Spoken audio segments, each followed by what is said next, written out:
खबर रीवा जिले से है, जहां पूर्व राज्यसभा सदस्य राजमणि पटेल ने राजनिवास में पत्रकार वार्ता का आयोजन किया। इस दौरान श्री पटेल ने भाजपा सरकार पर जमकर निशाना साधा। श्री पटेल ने कहा कि बीजेपी कांग्रेसी और अन्य पार्टी के नेताओं को ईडी सीबीआई का डर दिखा रही है। जिनको डर दिखाया जाता है वही अगर भाजपा में शामिल हो जाए तो उन्हें भाजपा निर्दोष होने का प्रमाण पत्र दे देती है।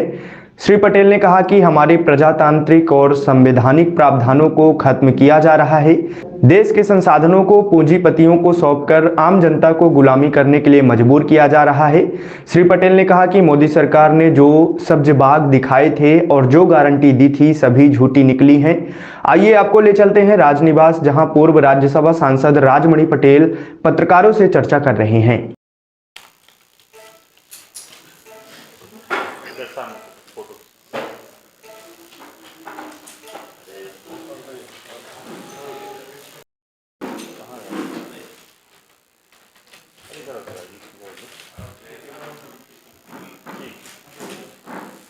नहीं आवे फोटो का नहीं आवे फोटो।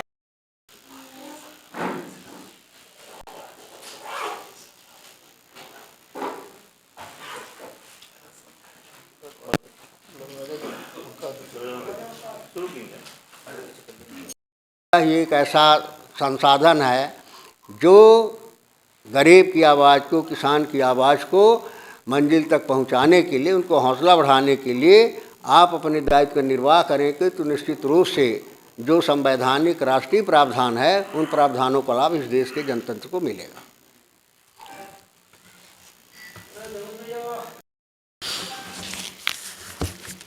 सबसे पहले एक लंबे समय के दरमियान आप सबसे मुलाकात हो रही है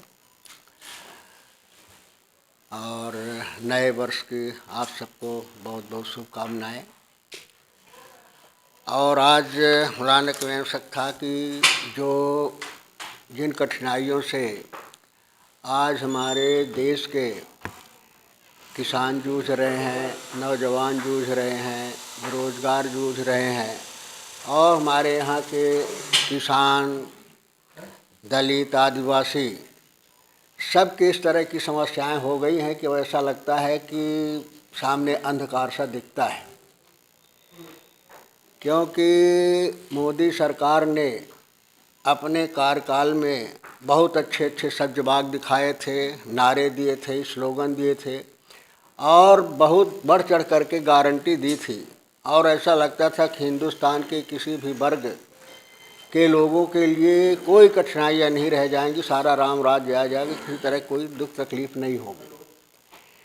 लेकिन उसके बाद ज़मीनी हकीकत देखने पर पता चलता है कि आज किस तरह से हर वर्ग पीड़ित है। आज तात्कालिक समस्या तो हमारे यहाँ की है और दूसरे है भी जो ओला पाला पड़ा है और ओला के कारण, बारिश के कारण किसानों की बहुत अधिक नुकसान हुआ है। राई की फसल थी उसको पूरा नुकसान हुआ है और उसका सर्वे कायदे से नहीं हो रहा है। अभी कुछ जगह तो टीम भी नहीं पहुंची हैं, जहां सर्वे हो रहा है तो खाना पूर्ति की जा रही है। तो सबसे बड़ी समस्या तात्कालिक किसानों के सामने कि जो आपदा से जूझ रहे हैं उनको सरकार एक समय सीमा के अंदर उसका सर्वे कराए और पर्याप्त रूप में मुआवजा दिया जाए। जिस तरह से उनके फसल को बोने में जो खर्च होता है, खाद का, बीज का, पानी का, उसी के हिसाब से उनके मूल्य निर्धारित करके उनको मुआवजा दिया जाना चाहिए। हमारे यहाँ संभाग की एक तात्कालिक सबसे बड़ी समस्या है रेलवे लाइन जो हमारी सिंगरौली से बन रही है, उसमें हजारों किसानों की ज़मीनें ली गई और रेलवे विभाग ने ज़मीन लेते समय जो टर्म्स ऑफ कंडीशन निर्धारित किया था, ये किया था कि प्रभावित किसान के परिवार के एक बेटे को नौकरी दी जाएगी, लेकिन किसी को नौकरी नहीं दी जा रही है और उसके लिए अगर किसान मांग करते हैं तो उनके ऊपर केस लगाया जाता है। कह करके ईडी का भय दिखा करके ईडी की कार्यवाही की जाती है और दूसरे तरह एजेंसियों की कार्य की जाती है, सीबीआई की जांच की जाती है और ये माना जाता है, प्रोपेगेंडा किया जाता है कि सबसे बड़े अपराधी हैं, दोषी हैं। और वही व्यक्ति जो है अगर भारतीय जनता पार्टी की सरकार में शामिल हो जाता है, उनकी पार्टी में शामिल हो जाता है तो उसको प्रमाण पत्र मिल जाता है कि माने वो दूध का धुला हुआ है, उसके ऊपर कोई चार्ज नहीं। तो इस तरह की जो कार्रवाइयाँ हो रही हैं ये निश्चित रूप से हमारे प्रजातांत्रिक मूल्यों को ख़त्म करने के लिए की जा रही हैं, हमारे संवैधानिक प्रावधानों को ख़त्म करने के लिए की जा रही है।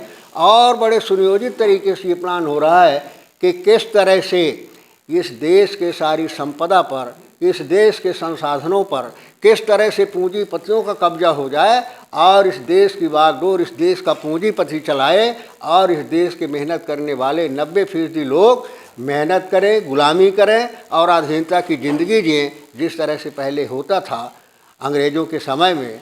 तो ये अंग्रेज़ों के जो पार्टनर हैं इसी भावना से देश में काम कर रहे हैं। इस कि अब इनके कारनामे को जनता समझने लगी है। अब इनके पास एक और है ईवीएम का भी दुरुपयोग होते हैं। अब इसके आंदोलन हो रहे, सारे लोग मांग कर रहे हैं, भी चाहते हैं कि ईवीएम जिन देशों ने इसको ईजाद किया, जो विकसित देश अपने आप को कहते हैं और जो कहते हैं कि उनके लिए समय एक एक क्षण कीमती है, इस वजह से ईवीएम लाई गई और ईवीएम उनके यहाँ लाई गई, बंद हो गई। भारत में कहते कांग्रेस वाले लाए ईवीएम, निश्चित रूप से जो उसका था जरूरी नहीं लगा, कांग्रेस लाई। लेकिन अगर उसमें कोई इस तरह की बात आती, कोई कमी है, कोई गलती है कि उसका दुरुपयोग हो रहा है, तो सरकार इसको बंद भी करती है। तो जब ये देखा गया कि ईवीएम का दुरुपयोग हो रहा है और इसमें गुंजाइश है टेम्परिंग की, इसलिए मांग उठ रही है कि उसको बंद करना चाहिए। तो सरकार को चाहिए कि जनता की आवाज़ है और जनता के हक अधिकार की आवाज़ है, जनता का विश्वास नहीं है, तो जिस तरह से दूसरे देशों ने बंद कर दिया है, यहाँ ईवीएम का सिस्टम बंद करना चाहिए सरकार को। अगर ईवीएम पर नहीं है, सरकार अपने दम पर कहे बैलेट पेपर पर आए और फिर ये कहे कि नहीं 400 पार का हमारा नारा है, तब फिर हम देखें कि उनके नारे में कितना दम है, उनकी योजनाओं में कितना दम है। तो भारतीय जनता पार्टी की सरकार जो वादे कर देती है उसको बिसरा देती है, उसमें कोई अमल नहीं करती। और दूसरा जो नारे देती है, उस नारे को लेकर के इनकी हिम्मत नहीं होती कि जनता के पास ये वोट मांगने के लिए जाएं, क्योंकि नारा तो कोई पूरा किया नहीं, जो घोषणा की उसको पूरा किया नहीं, तो उसके आधार पर वोट मांगने की हिम्मत नहीं है। तो फिर दूसरे वोट के लिए दूसरे कभी राम मंदिर लाएंगे, कभी धर्म लाएंगे, कभी जात लाएंगे, कभी हिंदू मुसलमान की बात करेंगे। इसमें लोगों को भटका करके जो भटकाने का प्रयास किया जाता है, जो देश की चुनौतियां कठिनाइयां हैं, बेरोजगारी है, महंगाई है, आज महंगाई से सामान्य आदमी कमर टूट रही है, सब लोग जानते हैं, भ्रष्टाचार है, बेरोजगारी है, जिस तरह से देश की जो चुनौतियां हैं, उन चुनौतियों पर कोई प्रश्न खड़ा नहीं करे, उन चुनौतियों के संबंध में किसी का ध्यान न जाए, लोग इसी उसमें भटकते रहें, धर्म और धर्मांधता में ये सरकार कर रही है। तो सबसे बड़ी बात यह है कि इन सारी कार्रवाइयों के पीछे जो मंशा है, हमारे संवैधानिक प्रावधानों को ख़त्म करना, हमारे जो वोट का अधिकार है उस अधिकार को ख़त्म करना, ये देश के भविष्य के लिए अच्छा नहीं है। सरकार को देश के हित में जनता ने चुना है, देश के लिए सरकार को इसमें गंभीरता से विचार करना चाहिए और उसको अपने करनी और कथनी पर विचार करके इस देश के जनतंत्र के लिए, इस देश की जनता ने जो विश्वास दिया है, उस विश्वास को भटकाने का, गुमराह करने का नहीं, बल्कि उस विश्वास को मजबूत करने का प्रयास सरकार को करना चाहिए। और नहीं करेगी सरकार तो इस संबंध में निश्चित रूप से जन आक्रोशित हो रहा है, जन आंदोलन भी होंगे और सड़कों पर जा कर के आंदोलन होंगे। तो हम यही सरकार से चाहते हैं कि सरकार को इन मुद्दों पर गंभीरता से विचार करना चाहिए, उसमें काम करना चाहिए। और हमारे बेरोजगार जो मांग कर रहे हैं उनके ऊपर केस लगाया जाएगा, मुकदमा लगाया जाएगा, तो उनका भविष्य बर्बाद हो रहा है। आगे भी उनको कहीं जब तक डिसीजन होगा तब तक नौकरी नहीं मिलेगी।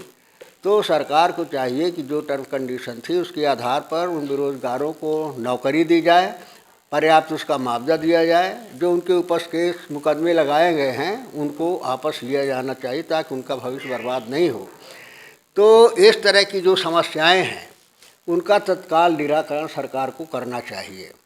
आज ये सरकार ऐसा बन गई है, हर चीज़ में अब गारंटी की बात आती। पहले वादा कहते हमारा वादा है, अब गारंटी आ गई। तो सारे मसले के बाद लगता है कि झूठ के अलावा इनके पास कोई गारंटी है। झूठ की सबसे बड़ी गारंटी मोदी जी की है, उसमें कोई डाउट नहीं है, और किसी तरह की कोई गारंटी नहीं है। आज किसान हमारा वहाँ बैठा हुआ है बॉर्डर पर, आप सब देख रहे हैं। पिछले बार किसानों के साथ क्या हुआ, 700 किसान शहीद हुए और उनकी संवेदना तक सरकार ने व्यक्त नहीं किया। अब इस बार किसान जिस तरह से पाकिस्तान और चाइना बॉर्डर में भी उतनी सुरक्षा नहीं होती है जितनी माने किसानों को दिल्ली ना पहुंचने देने के, अपने राजधानी में जा रहे हैं, कोई अपराध तो नहीं कर रहे हैं।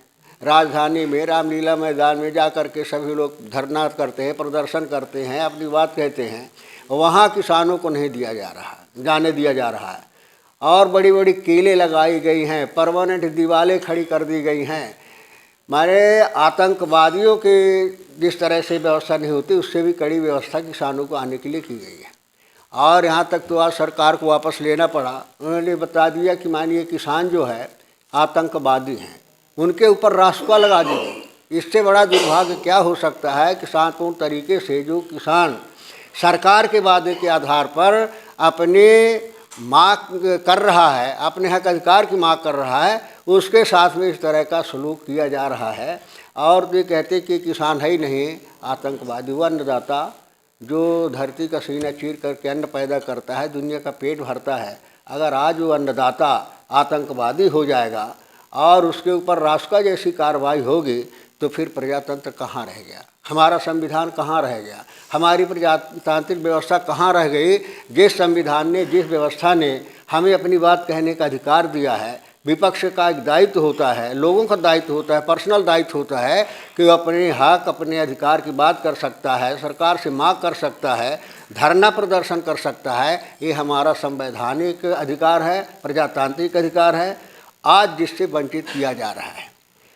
और जो संस्थाएं हैं हमारी, जिन संस्थाओं से न्याय की अपेक्षा होती है कि एक सामान्य नागरिक को, किसान को, कोई भी जाए उसको न्याय देंगे, अगर उन संस्थाओं का सरकार द्वारा दुरुपयोग किया जाए, उनका उपयोग विपक्ष को और उस आवाज़ को जो सरकार से प्रश्न करना चाहती है, सरकार से हल जानना चाहती है, सरकार से अपनी मांग करना चाहती है, उसको अगर दबाने में उन संस्थाओं का प्रयोग हो, तो फिर प्रजातंत्र कहाँ रह जाएगा, प्रजातंत्र का क्या कोई अर्थ नहीं रह जाएगा।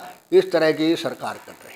सर्व सुविधा युक्त नेशनल हॉस्पिटल समान तिराहा रीवा में अब कैंसर का सफल उपचार और ऑपरेशन की सुविधा उपलब्ध है। हमारे यहाँ मिल रहा है आयुष्मान भारत निरामय योजना का लाभ। आयुष्मान जन आरोग्य योजना के तहत सभी प्रकार के मेडिक्लेम की सुविधा उपलब्ध है। हमारे यहाँ लेजर कैंसर, अस्थि रोग, एंडोस्कोपी, लेप्रोस्कोपी एवं प्रसूति रोग का अनुभवी चिकित्सकों के द्वारा उपचार किया जाता है। कैंसर के इलाज एवं ऑपरेशन अब रीवा के नेशनल अस्पताल में उपलब्ध है। नेशनल हॉस्पिटल के संचालक डॉक्टर अखिलेश पटेल के द्वारा उपलब्ध करवाई जा रही हैं सभी सुविधाएं। आयुष्मान से संबंधित किसी भी प्रकार की जानकारी के लिए संपर्क करें मोबाइल नंबर 9691288560 पर या फिर संपर्क करें 7566831551 पर। हमारा पता है नेशनल हॉस्पिटल समान तिराहा रीवा। संपर्क करें 07662359974 पर या फिर संपर्क करें 8602885990 पर।